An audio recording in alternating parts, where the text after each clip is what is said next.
Hello guys, welcome back my YouTube channel. Balik lagi bersama saya, Indah Magdalena. Kalian sehat kan? Sehatlah, jangan sakit-sakit. Oke.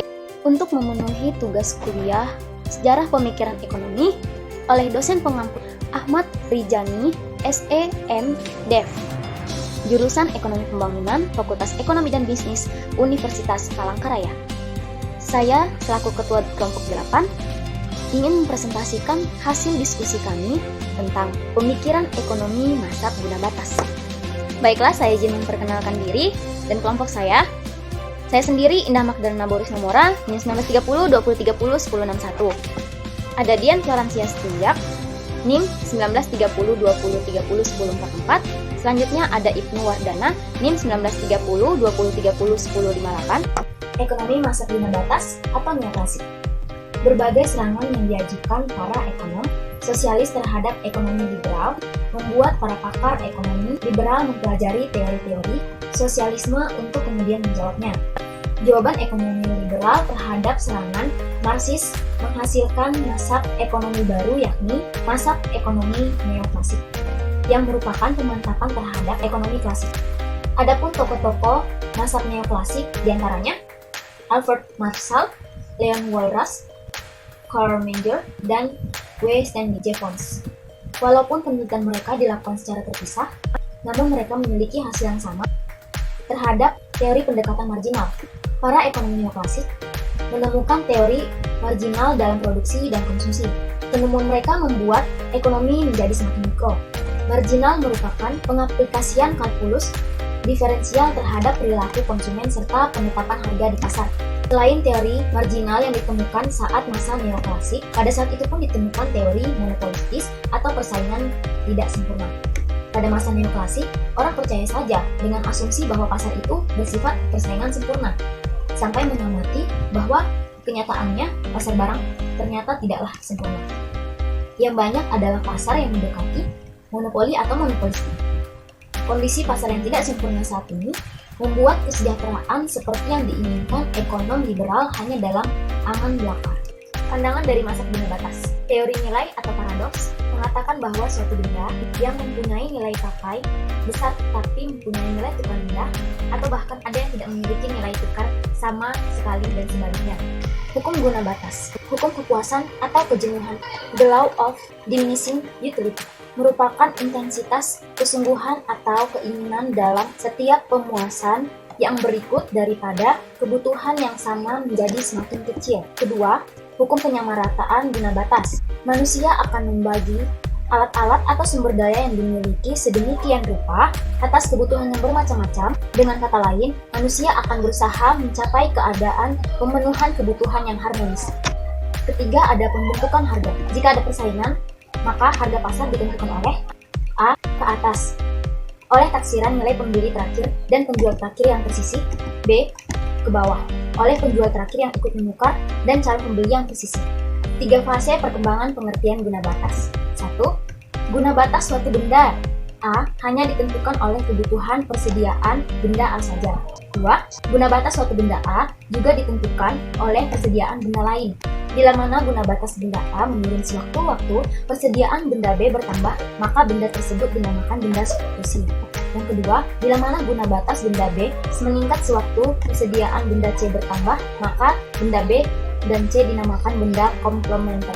Guna batas bukanlah sesuatu yang dapat diukur seperti hal, rasa gembira, sedih, dan sebagainya, sehingga memunculkan kurva-kurva indiferen atau membandingkan guna suatu benda dengan benda lain. Pemikiran ekonomi mazhab Austria. Mazhab ekonomi Austria atau Austrian School of Economics adalah mazhab ekonomi yang menekankan pada individualisme, subjektivisme, biaya peluang, dan preferensi waktu dalam konsumsi dan investasi. Ekonomi Austria menggunakan penalaran logis dan dedukatif. Ekonom Austria percaya ilmu ekonomi adalah disiplin a priori. Fenomena ekonomi dapat dijelaskan melalui penalaran atau pengetahuan yang dihasilkan dari dedukasi teoritis ahli-ahli dari pengamatan atau pengalaman. Pemikiran-pemikiran mazhab ekonomi Austria. Yang pertama, harga dan utilitas marginal. Ekonom Austria memandang nilai ekonomi barang dan jasa bersifat subjektif itu tidak hanya untuk barang dan jasa Anda konsumsi, tetapi juga untuk input bagi proses produksi seperti barang, modal, dan bahan baku. Yang kedua, biaya peluang. Biaya peluang mewakili alternatif berikutnya yang Anda korbankan ketika mengambil sebuah pilihan dan keputusan. Individu menggunakan penilaian subjektivitas untuk setiap pilihan aktivitas ekonomi, baik dalam konsumsi maupun produksi. Ketika memilih salah satu penilaian subjektif tersebut, menuntun mereka untuk mengambil pilihan yang terbaik, diukur dalam kaitannya dengan nilai alternatif terbaik berikutnya. Yang ketiga, suku bunga dan harga modal. Eugen von Bauer mengembangkan gagasan ekonomi Austrian tentang suku bunga. Menurutnya, preferensi waktu adalah faktor penentu suku bunga. Keputusan subjektif menuntun individu kapan mereka harus membelanjakan uang, apakah saat ini atau di masa depan. Jika individu lebih suka membelanjakan uang di masa depan, mereka akan menabungnya. Itu mengarah pada peningkatan tingkat tabungan dan penurunan suku bunga di dalam perekonomian. Sebagai hasilnya, perekonomian menyediakan lebih banyak kekayaan untuk proyek bisnis baru. Yang keempat, inflasi. Ekonom Austria menjelaskan fenomena inflasi melalui konsep utilitas marginal yang semakin berkurang. Ketika pasokan uang bertambah, nilai semakin menurun. Pada awalnya, tambahan pasokan dapat memenuhi beberapa tujuan penting, namun peningkatan berikutnya hanya memenuhi tujuan yang kurang penting. Situasi tersebut berlangsung untuk setiap tambahan pasokan uang, sehingga jika pasokan uang terus tumbuh, nilai uang akan semakin menurun. Keyakinan mazhab Austria tentang siklus bisnis. Kedua, depresi hebat selama tahun 1930-an juga membantah pemikiran ekonomi Austrian. Pandangan Keynes terbukti lebih manjur untuk keluar dari situasi tersebut. Keynes memandang depresi memerlukan intervensi pemerintah karena perekonomian tidak akan kembali menuju equilibrium dengan sendirinya. Keynes memandang beberapa pengeluaran pemerintah adalah kebijakan diskresioner. Itu tidak tergantung pada kondisi perekonomian, melainkan pada kebijaksanaan pemerintah. Ekonom Austria percaya bahwa intervensi pemerintah yang salah arah menyebabkan siklus bisnis. Untuk mendorong pertumbuhan ekonomi, pemerintah memangkas suku bunga ke tingkat yang lebih rendah secara artifisial. Suku bunga yang terlalu rendah menyebabkan perusahaan mengakumulasi terlalu banyak peralatan. Itu menggeser permintaan agregat ke kanan dan menciptakan kesenjangan inflasi dalam perekonomian. Begitu perusahaan menyadari bahwa mereka telah menghabiskan uang terlalu banyak, mereka tiba-tiba akan berhenti berinvestasi. Penurunan mendadak dalam pengeluaran investasi menekan permintaan agregat. Itu secara dramatis menggeser kurva permintaan agregat ke kiri. Situasi ini kemudian menyebabkan kontraksi di seluruh ekonomi. Sebagai kesimpulan, intervensi pemerintah menyebabkan boom dan bust dalam perekonomian. Untuk mengembalikan ekonomi ke keseimbangan baru, ekonom Austria berpendapat bahwa semua harga, termasuk upah, harus turun. Untuk menghindari siklus boom and bust, para ekonom Austria karenanya melihat tidak perlu intervensi ke pemerintah. Kritik terhadap keyakinan siklus bisnis mazhab Austria. Pertama, siklus bisnis tidak hanya terjadi karena guncangan dari sisi permintaan, tetapi juga penawaran. Kejutan pasokan agregat jangka pendek dapat menyebabkan ekonomi berfluktuasi di sekitar output potensialnya.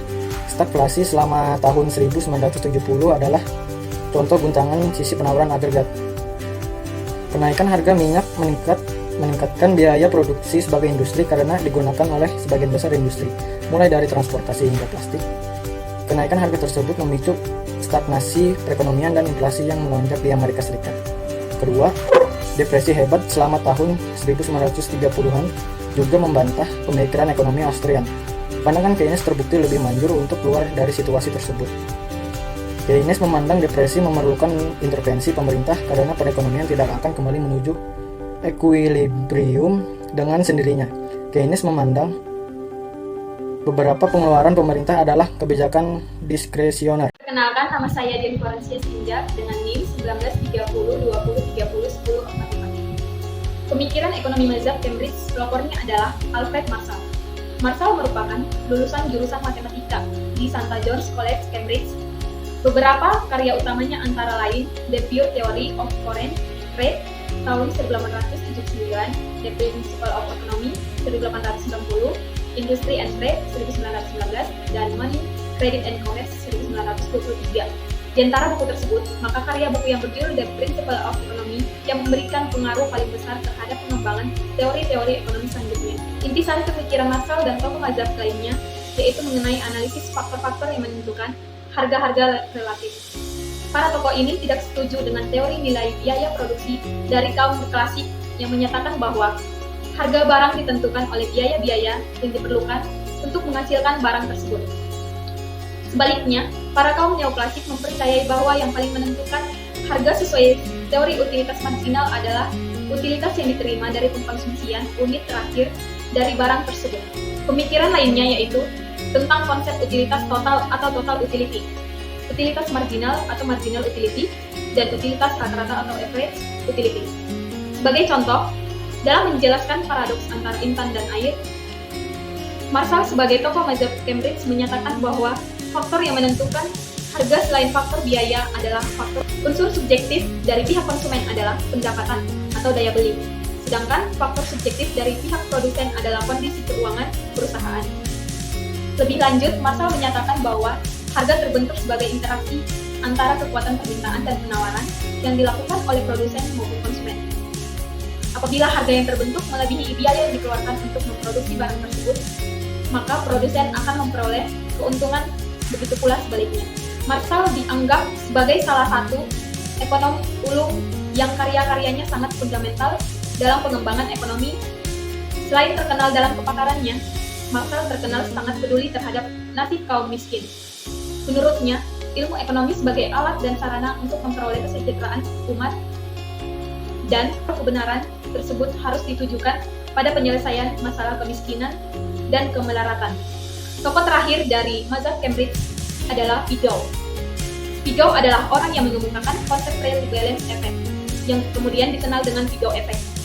Dampak Pigow adalah salah satu stimulasi kesempatan kerja yang disebabkan oleh meningkatnya nilai real dan kekayaan likuid sebagai konsekuensi dari turunnya harga-harga. Konsep ini merupakan dasar dari pemikiran kaum klasik dan neoklasik yang percaya bahwa keseimbangan kesempatan kerja penuh atau full employment equilibrium dapat tercapai. Sekian. Pemikiran ekonomi masa Lausanne. Langkah lebih maju yang disumbangkan pemikir neoklasik adalah analisis yang lebih komprehensif tentang teori keseimbangan umum oleh Leon Walras, dianggap sebagai pelopor masa Lausanne atau Lausanne School of Economics. Karyanya, Element of Pure Economics, tahun 1878 dianggap sebagai suatu mahakarya dalam bidang ekonomi. Dalam bukunya itu, dia menjelaskan teori keseimbangan umum dengan pendekatan matematis. Walaupun telah disinggung oleh para pendahulunya, hanya dialah yang mampu memberikan kisi yang lebih jelas tentang interdependensi bagian-bagian ekonomi ini dengan gamblang dengan model keseimbangan umumnya atau General Equilibrium Model. Ia menguraikan dengan jelas bahwa perubahan suatu faktor atau bagian ekonomi akan membawa perubahan pada variabel-variabel lain dalam sistem ekonomi tersebut secara menyeluruh. Sayang, konsep dan model ini tidak diperhatikan oleh para ekonom pada zamannya, sampai dengan Alfred Marshall menyelamatkannya sehingga konsep ini dihargai orang dengan sepantasnya. Kemudian ia dianggap sebagai pendiri dan pengembang ilmu ekonometrika. Sejak Walras meninggal, ia digantikan oleh Vilfredo Pareto. Ia meneruskan aliran matematika Walras dan banyak membantu dalam menjelaskan kondisi-kondisi yang harus dipenuhi agar sumber-sumber daya dapat dialokasikan sehingga memberikan hasil yang optimum dalam suatu model keseimbangan umum. Menurutnya, suatu pengalokasikan sumber-sumber disebut efisien jika keadaan atau kondisi yang dicapai secara jelas dan tidak bisa dibuat menjadi lebih baik lagi, atau hukum Pareto Laws.